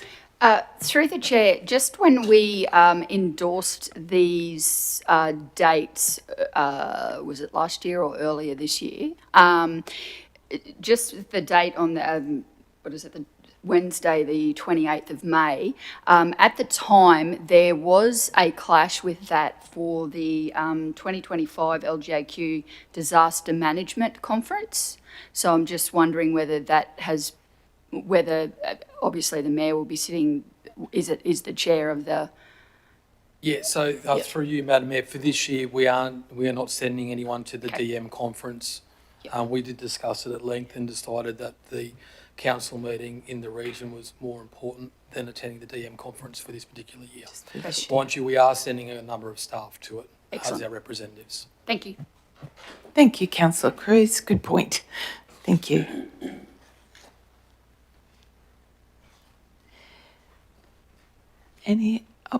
Councillor Newman. Through the chair, just with that, those change of meeting dates and change of venues, could request that we do some advertising around that, since it's only a month away? Thank you. Yeah, through you, Madam Mayor, we'll certainly look after that. Thank you very much. Any other questions and comments? Very good. Thank you very much. Handing back over to Councillor Donaldson if you have any closing remarks. No, thank you. Thank you, Councillor Donaldson. So the resolution there, as outlined by Mr. CEO, is there. So can I ask for who's for? Thank you very much. Motion carried. Thank you. Moving on to item 12.6.3, Invasive Species Queensland, Pest, Animal and Weed Symposium 2025. So can I have a mover, please, and a seconder? Mover, Councillor Cruz, seconder, Councillor Hindmarsh. Handing over now to our Chief Executive Officer. So thank you, Madam Mayor. So the Invasive Species Queensland Pest and Weed Symposium is being held in Gladstone from the 19th to the 22nd of May. Our council are members of the Invasive Species Society. In effect, this particular report is seeking endorsement for councillors Donaldson and Councillor Hindmarsh to attend this symposium as council's representatives. Thank you very much. Councillor Cruz. Through the chair, with both councillors sitting on the Capricorn Pest Management Group, it is more than appropriate for both these councillors to be attending and representing the whole of council in that, because obviously biosecurity is incredibly important across our region, and so I look forward to the information that both councillors will bring back, if endorsed. Very good. Thank you very, very much. Councillor Newman. Through the chair, I would also like to support both Councillor Donaldson and Councillor Hindmarsh attending the pest management from the perspective of the Central Queensland Pest Management Board on which they sit, and encourage them to learn more in this space and to take forward our cases for pest management in the Central Highlands. Very good. Thank you. Councillor Whiteman. Can I just say how happy I am to see a conference like this in Gladstone, in a regional centre, as opposed to being solely based out of Brisbane. It's refreshing and it speaks to the content of the conference being more about the weeds than anything else. Fantastic. Thank you very, very much. Any other comments, questions? And I absolutely agree. It's fantastic to have our councillors, particularly Councillor Hindmarsh and Councillor Donaldson, attending this conference, because it is a key issue for our region. And the more knowledge that you learn, the better off our council is to be able to advocate and work with council staff to be able to address these important issues for our region. So if handing back over to Councillor Cruz for final comment. I'm fine, thank you. Thank you very much. With the recommendation there is that the Central Highlands Regional Council be represented at the Invasive Species Queensland Pest, Animal and Weed Symposium 2025 to be held in Gladstone from the 19th to the 22nd of May 2025 by Councillors Robert Donaldson and Craig Hindmarsh. So all in favour? Motion carried. Thank you very much. The next item on our agenda is item 13.1, Technology One Software as a Service, or SaaS, contract extension. Now, this item is for a closed session, so I'll read out the reason why we're moving this item into closed session. This report is confidential under section 254J3G of the Local Government Regulation 2012, which permits the council meeting to be closed to the public to discuss G, negotiations relating to a commercial matter involving the local government for which a public discussion would be likely to prejudice the interests of the local government. Can I have a mover and seconder to move into closed session? Councillor Cruz moved and Councillor Whiteman second. All those in favour? Thank you, councillors. We'll move into closed session now.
Good. Thank you very much. Just coming out of closed session. So I put the recommendation that Central Highlands Regional Council authorises the Chief Executive Officer to execute a contract between Council and Technology One for the extension of the software as a service contract for a further 5 years. Can I have a mover, please? Councillor Whiteman, seconded Councillor Newman. All in favour? Motion carried. Thank you very much. Thank you. Thank you, staff.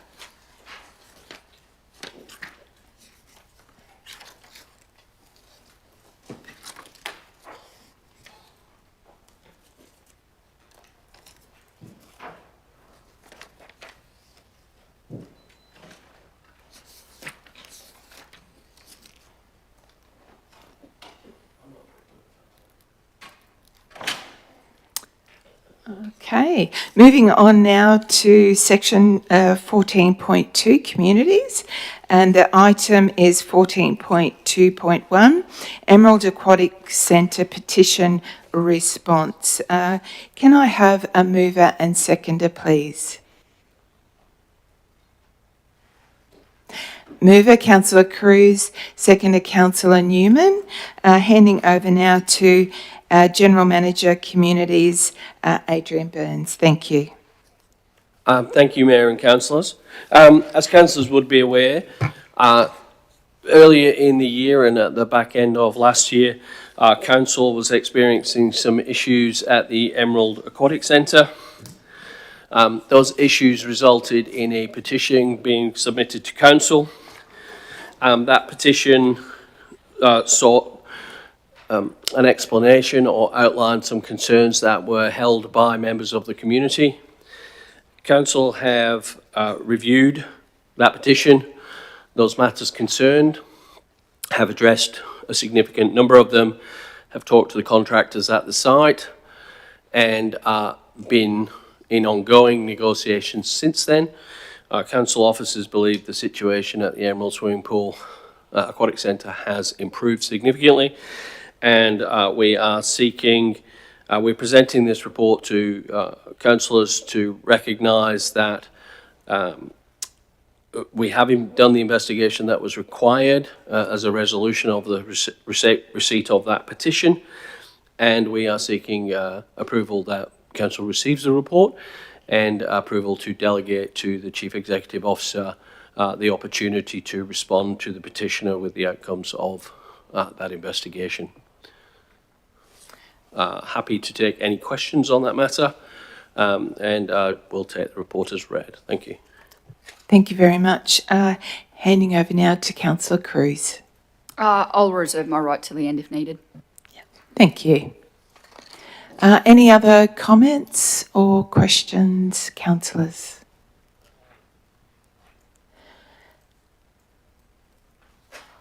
Councillor Newman. Through the chair. Oh, sorry. Councillor Highmarsh. Sorry, councillor. Through the chair, my only query was, and it's only for my own personal benefit really, as far as the question, there was some concern about the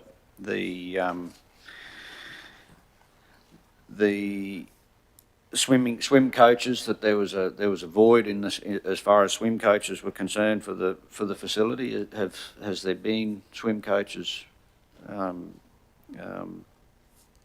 appointed, or is that on a club level still, or? Through you, Madam Mayor. The situation with swim coaches is that LSA have appointed a stroke coach for their squad. However, it was never within their contract or council's obligation to provide an elite swimming coach for the club. Council was working with the club to facilitate them securing a coach for the club, and those negotiations, to my understanding, are still ongoing. Very good. Councillor Newman. Through the chair, I'd like to acknowledge that there was a degree of community dissatisfaction with the facility. and I know there has been significant changes as a result of that. I recognise that the community were so concerned that they did submit a petition, and I know that council is continuing to monitor the facility, and I'm happy for it to proceed as is with that oversight over the facility in the future for the community. Thank you. Thank you, Councillor Newman. Any other comments, councillors? Before closing, I wanted to reiterate definitely and say thank you very much to community for raising the petition, because it is a vehicle or an avenue for community to, you know, raise issues with council and flag items of concern. So, and if we're all working together to resolve these issues, that's what it's all about. So, thank you, and over to Councillor Cruz for any closing comments. No further comment. Thank you. Yep. Thank you. So I'll put the resolution that the Central Highlands Regional Council, 1, receives this report, and 2, delegates to the Chief Executive Officer to respond to the petition. So all those in favour? Motion carried.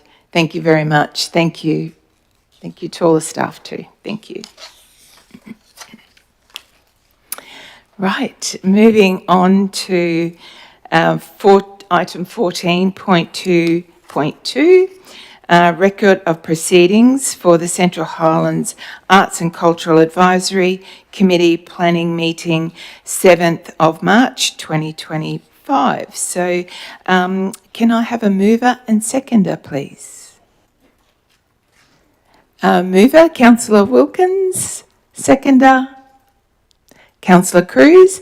Thank you very much. Handing back over to General Manager Communities, Adrian Burns. Thank you. Again, thank you, Mayor and Councillors. As you would be aware, the Central Highlands Art and Cultural Advisory Committee is a council committee established to support council service delivery in the arts of culture and heritage. The committee last met on the 7th of March with a record of the proceedings from that meeting presented to you today. In taking the report as read, I have again brought Lehigh Duncan to the table, who will ask any salient, answer any salient questions that councillors may ask. Councillor Wilkins and Cypher are members of this committee, and thank you for your time working with this committee, councillors. But as I said, I'll take this report as read and happy to answer any questions. Thank you. Good. Thank you very much. I'm over to Councillor Wilkins as the mover. If you have any comments, please. Just some comments. So there was a fair bit discussed that day, as you can see from the agenda sort of thing. So there's quite a few events coming up, and again, I think we're pretty full with exhibitions for the rest of the year, so that's pretty exciting. And there's, I think we had also, we did the RADF round 1 at that point there, so, sorry, just trying to jog my memory here. So, yeah, so there's quite a few things that are happening and upcoming, including a community movie event for under 5s, and sort of as it says here, any sort of unspent or returned funds from the RADF will be put into community projects. There was also a focus on Art Attack, which is our arts, formerly Arts Around August titles, and so there's going to be, I think, quite an exciting time when it does come to August and around August. Yeah, that's all I have to say, really. I'm excited to see what's what's coming up. Good. Thank you very much. Any other comments, councillors? Questions? Very good. Before I hand back over to Councillor Wilkins, I think I was quite excited. I'll finish my comment, Councillor Newman, to see, the range of activities across the region. So a huge thank you to everyone and all the volunteers that are working so hard to make that happen for our communities, all ages as well, and that members are already looking at Emerald's 150-year celebrations for 2029, so thinking 4 years ahead. So that's amazing. So anyway, besides many of the other things in there that I found striking, I just thought that was excellent. So over to Councillor Newman. Through the chair, I have a few issues or questions. The Springshaw Hospital, I frequently get asked, what is the current status of that building? So could we just get some sort of communication regarding that facility? I realise it's quite a concern in that community in regard to tourism, and just some sort of point around that. The oral histories, that has been mentioned a number of times through CRGs, and we're coming up to the Bohinia CRG, so it's an ideal opportunity to progress those permissions. I'd like to congratulate Tegan for initiating discussions for the 150 years of Emerald, and in regard to the community training, it has come up also, just to add to that list, it's come up through CRGs that a lot of communities would like insurance training for their committees and how they work within other groups. I know that repeatedly came up in the arts space as well, and those events used to be run under the Arts in August banner, so that small groups without insurance were covered by council insurance when they advertised as a council event in that program. So I'd just like to flag that as possible community training for the future. Thank you. Thank you, Councillor Newman. Councillor Cruz. Through the chair, just a question with regards to the community movie events. Is that held in conjunction with CH Social Hub? Is that where they are, or is it, or are they held elsewhere? Or just a little bit of background on that, if you don't mind. Thank you, through the chair. Thank you, Councillor Cruz. Yes, my understanding is that they are held with in conjunction with CH Social.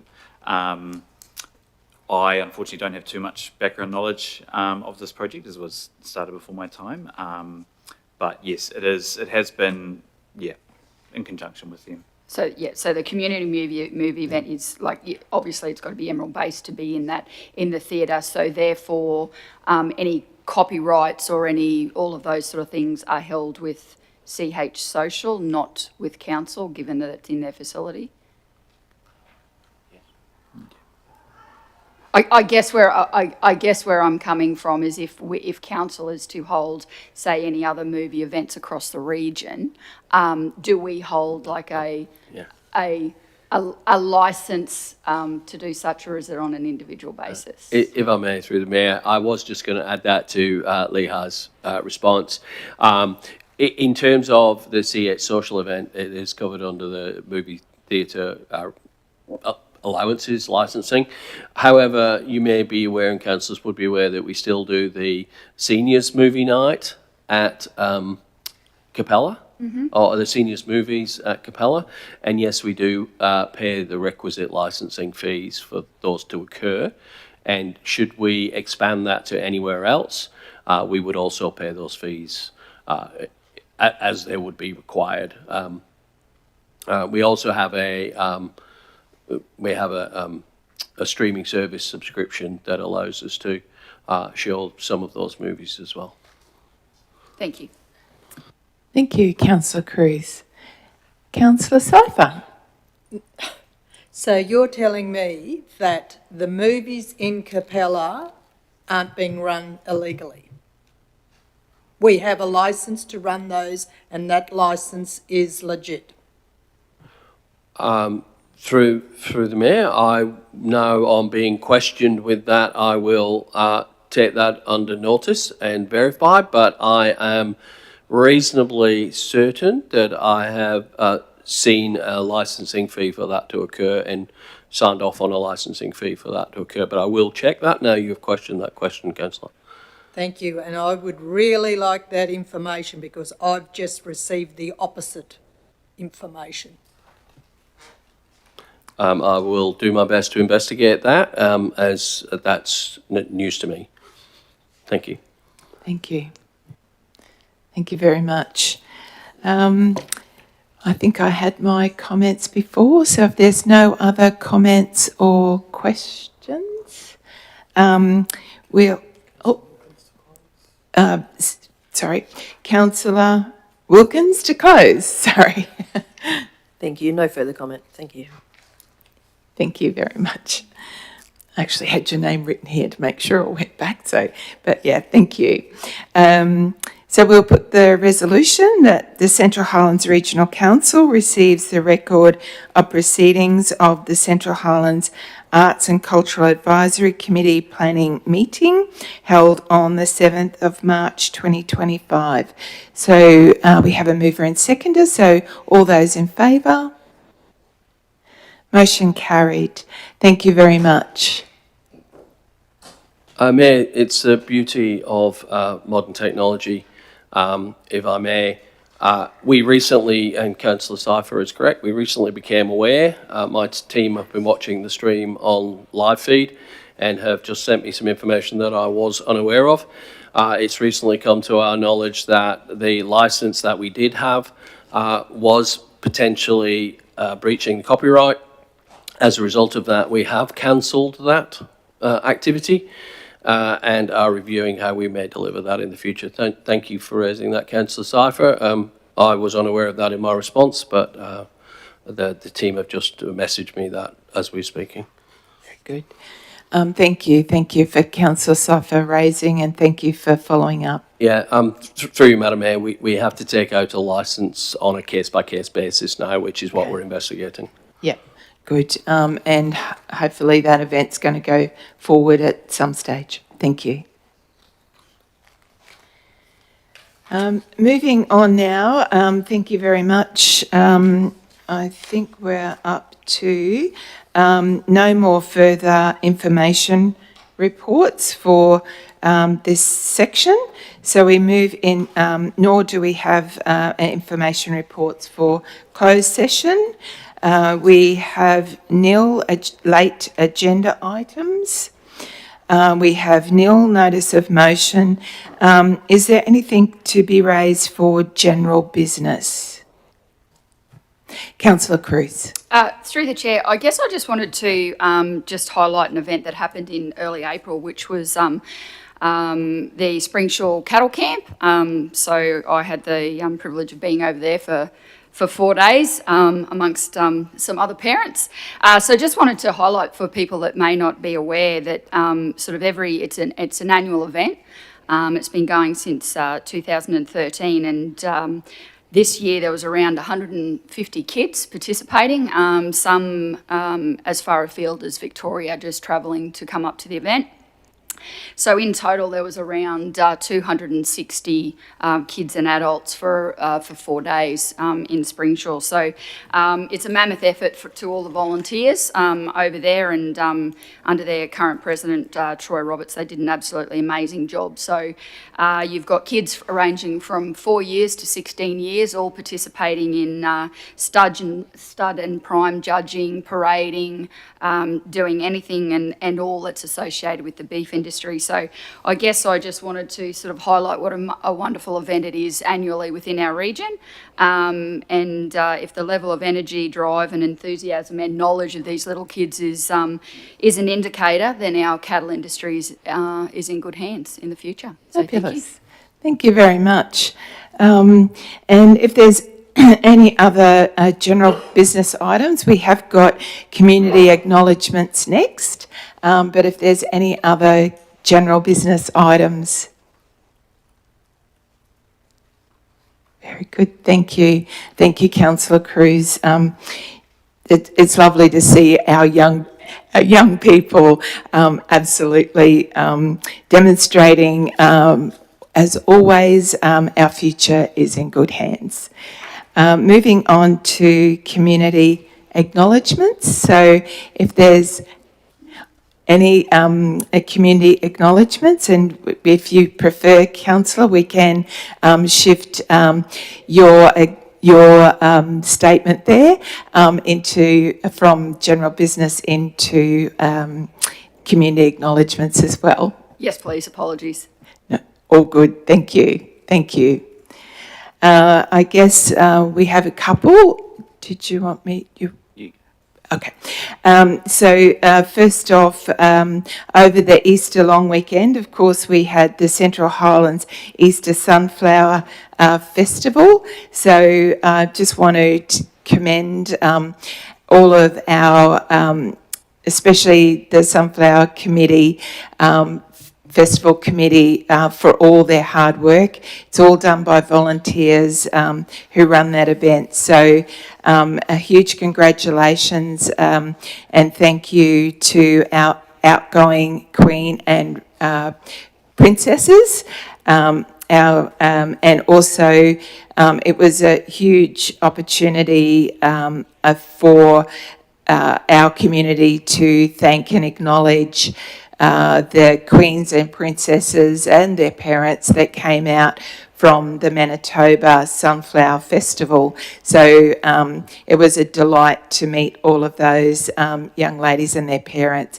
And also, of course, a huge congratulations to our new Queen and Princesses, who I'm very happy to say will be coming to present to Council at some stage going forward, as it's an important leadership opportunity, as well as international exchange program for those young ladies participating in that. And also a huge shout out to all of the councillors, all of the council staff, and all of our community for making all of our Anzac Day events right across the region another successful celebration and Remembrance Day and nation building, I guess, event for our communities across the region. So a huge thank you to everyone involved in all of our Anzac Day events. Finally, from myself, I would like to make an acknowledgement, please. I would like to acknowledge the passing of Cole Brunker on the 10th of April 2025. To Robert and Andrew and your families, on behalf of Central Highlands Regional Council, I extend our deepest sympathy. Cole served as a highly valued and respected councillor of the former Emerald Shire Council from 1994 to 2008, so 14 years as a councillor. I would like to acknowledge Cole's enormous contribution to Emerald and surrounding communities. Cole will be sadly missed and fondly remembered. I would like to hand over now to Councillor Hindmarsh. Through the Chair, I'd like to acknowledge the passing of Mr Doug Olive on the night of the 24th of April. Doug, along with his late wife Joyce, have been lifelong stoic, passionate and active voices for the dingo community. Also being one of the first members of the Dingo CRG, has had valued input to help support this town and region. He will be missed. Thank you very much, Councillor Hindmarsh, and absolutely beautiful words to acknowledge such an amazing man and dingo community, and his late lovely wife Joyce as well. So Councillor Donaldson. I'd just like to acknowledge through the Chair Anzac Day. Personally, I went out, had the early morning service at on the boundary of Butha and Southernwood, and we had about 25 people turn up there, and it was very moving. And from there, I then went to the march at Eniki, which is well attended, as I think Anzac Day is one of the most important days Australia's got. And it's good to see the attendance going up. Also, I was talking to Josie, I forget her last name, was Hattie. She said she stopped counting at the early morning service at Anarchy when she got to 160, I can't remember, or 260, I forget. Awesome. So it was huge. Yeah, thank you. Thank you very much, Councillor Donaldson. I think we're all in agreement there, but thank you for sharing that story.